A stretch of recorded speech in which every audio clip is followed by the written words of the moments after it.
আসসালামু আলাইকুম এভরিওয়ান, কি অবস্থা সবার, কেমন আছেন সবাই? আশা করছি সকলে অনেক অনেক ভালো আছেন। সো গাইস, টাইটেল আর থাম্বনেল দেখে আপনারা অবশ্যই বুঝে গেছেন যে আজকে ভিডিওটা কি নিয়ে হতে চলেছে। তারপর যদি একবার বলি, আজকে ভিডিওতে আমরা কথা বলবো Oppo A3X যে মোবাইলটা আছে না, এই মোবাইলটা নিয়ে। তো এই মোবাইলটা নিয়ে যে পরিমাণ ক্যাম্পেইন হয়েছে রে ভাই, তাছাড়া মনে করো যে এটা আমাদের সামনে যেভাবে শক্তপোক্ত দেখাইয়া বিক্রি করা শুরু করছে, আসলে এটার ভিতরে কি আছে এটা আমরা যাচাই করতেছি না। আর তোমাদের মধ্যে যারা এই মোবাইলটা কিনতেছো তারা হয়তোবা জানোই না যে আসলে উপরে শক্তপোক্ত দিয়া কোনো কাজ হয় না, ভিতরেও শক্তপোক্ত হওয়া লাগে একটা মোবাইলে। তো যারা যারা এই মোবাইলটা কিনে ফেলছো তাদের জন্য তো এখানে কোনো কথা নাই ভাই, তুমি ভিডিওটা স্কিপ করে দাও, কারণ ভাই কেনার পরে ভাই আফসোস করার কোনো দরকার নাই। আর যারা কিনছো না এখনো তাদের জন্য এই ভিডিওটা দেখো, কারণ তোমরা যদি দেখো তাহলে তোমাদের জন্য উপকার ছাড়া অনুপকার হবে না ভিডিওটা। তো সবার প্রথমেই যদি আমরা এই মোবাইলের ডিসপ্লে নিয়ে কথা বলি, তাহলে এরকম বলতে হয় যে এই মোবাইলটার মধ্যে ভাই IPS LCD ডিসপ্লে দিছে, যেটা এই বাজারের মধ্যে ঠিক আছে। HD+, এটাও মোটামুটি ঠিকই আছে, খারাপ না। আর 90Hz রিফ্রেশ রেট, এটাও ঠিক আছে এই বাজেটের মধ্যে। আমার মতে ডিসপ্লেটা এত একটা খারাপ না, এভারেজের মধ্যে আছে, তবে হাইপে ওঠার মতো না। কিন্তু তারপরে যখন আমরা CPU সেকশনে আসি তখনই আসে মূল গর্ব। এখানে ভাই প্রসেসর হিসেবে যেটা ইউজ করছে এটা হলো ভাই 6S Gen 1 যে প্রসেসরটা আছে, এই প্রসেসরটা ভাই অনেক ভালো। কিন্তু আমি সবসময় একটা কথা বলি যে CPU সেকশনের মধ্যে ভাই তিনটা জিনিস থাকে, তিনটার মধ্যে ভাই তিনটাই পারফেক্ট হইতে হবে, তাইলে ভাই প্রপার যেই পারফরমেন্সটা পাবা এটা পায়ে যাবে। কিন্তু যদি ভুলে ভালে একটাও খারাপ হয় তাইলে সর্বনাশ হয়ে যাইব। কিন্তু এখানে দেখা গেছে যে ভাই প্রসেসরটাই শুধুমাত্র বালা। এটা মোটামুটি ভাই 30,000 টাকা বাজেটে যে মোবাইলগুলো আছে না, সেই মোবাইলের প্রসেসরগুলো এখানে দিয়ে দিয়েছে 15,000 টাকার মধ্যে। কিন্তু ভাই যখন আমরা ভাই র্যামের দিকে তাকাই তখন ভাই র্যামটা একটু কম, তার পাশাপাশি যদি স্টোরেজের দিকে তাকাই তাহলে তো ভাই মাথা নষ্ট হয়েছে। এখানে ভাই যে স্টোরেজ টাইপটা ইউজ করছে এটা হইলো ভাই eMMC 5.1 যে এটা আছে এইটা। আর এইটা ভাই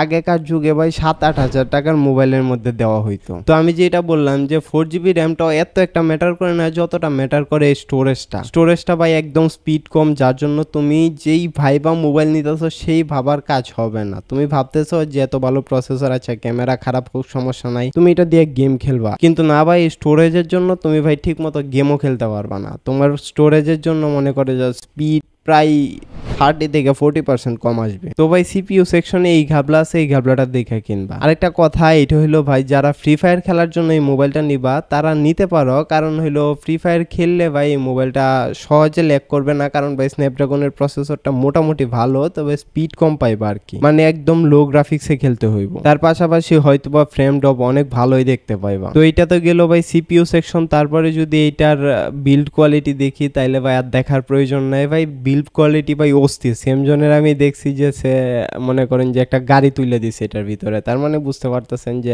বিল্ড কোয়ালিটি অস্থির ভাই। এটা দিয়ে ভাই ফল ফ্রুট এই সেই বক্কর চক্কর দেখছি ভাঙছে, এইটাও ভাই মানে মোটামুটি ড্রপ টেস্টের মধ্যে দেখছি ভাই কাঁচের গ্লাসগুলো সব ভেঙে গেছে, বাট এটা ভাঙে নাই। সুতরাং ভাই ডিউরেবিলিটি ভাই এটার অস্থির, এটা বলা চলে। কিন্তু ভাই স্টোরেজ টাইপটা ঠিক না থাকার কারণে সিপিইউটা খারাপ হবে। তার পাশাপাশি ভাই ডিসপ্লেটাও মোটামুটি খারাপই, এত একটা ভালো না, মানে মিডিয়ামে। তার পাশাপাশি ভাই যখন আমি ব্যাটারিতে যাই তখন আবার ভালো দিক দিয়ে দেখতে পাই যে 45 ওয়াটের একটা চার্জার দিছে, তার পাশাপাশি 5100 mAh এর ব্যাটারি। এটা মোটামুটি এভারেজের মধ্যে আছে, এই টাইপের মধ্যে এটাই থাকে। তবে 45 ওয়াটটা একটু বেশি, এই জন্য গুড বলা চলে, নট ব্যাড না।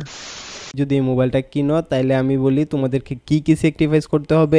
এক, ডিসপ্লেটা মোটামুটি বলা চলে, এত একটা ভালো না। তার পাশাপাশি যদি CPU নিয়ে কথা বলি তাহলে স্টোরেজের জন্য খাইয়ে দিছে 2 নম্বর স্যাক্রিফাইস। আর 3 নম্বর স্যাক্রিফাইস হলো ভাই ক্যামেরাটা মানে এক কথাই ভালো না। কিন্তু যদি তোমরা এটা নিয়ে জিতার ইচ্ছা করো তাহলে জিতবা কি নিয়ে, এক তাহলে ভাই বিল্ড কোয়ালিটি, এটা হাত থেকে পড়ার পরে ভাই ভাঙার সম্ভাবনা খুব কম থাকে। তার পাশাপাশি মনে করো যে আরেকটা জিনিস নিয়ে জিতবা, এটা হইলো ভাই এটার প্রসেসর, কিন্তু এটার স্টোরেজের জন্য মানে বাজে হয়ে যায় জিনিসটা। নয়তো ভাই প্রসেসরটার পাশাপাশি যদি একটা UFS 2.1ও দিত তারপরেও ভাই এই মোবাইলটারে আমি গেমিং এর জন্য বেস্ট একটা মোবাইল বলতে পারতাম, বাট এখন এই প্রসেসরটার জন্য আমি বলতে পারতেছি না। কি করার আছে বলো? মানে এই মোবাইলটা আমার চোখে এরকম যে তুমি যদি এই স্টোরেজটারে একটু স্যাক্রিফাইস করতে পারো, মানে এই প্রসেসর যেটা আছে এটা থেকে মনে করো যে 30 to 40% ড্রপ আসবে, এটা যদি তুমি স্যাক্রিফাইস করতে পারো তাহলে এই মোবাইলটা তুমি নিতে পারবা। তার পাশাপাশি ভাই ডিসপ্লে তো মনে করো যে 15,000 15,000 টাকা বাজেটের চাইতে অনেক ভালো ডিসপ্লে তুমি পাইবা। আর হ্যাঁ, এতক্ষণ আমি যেটা নিয়ে কথা বলছি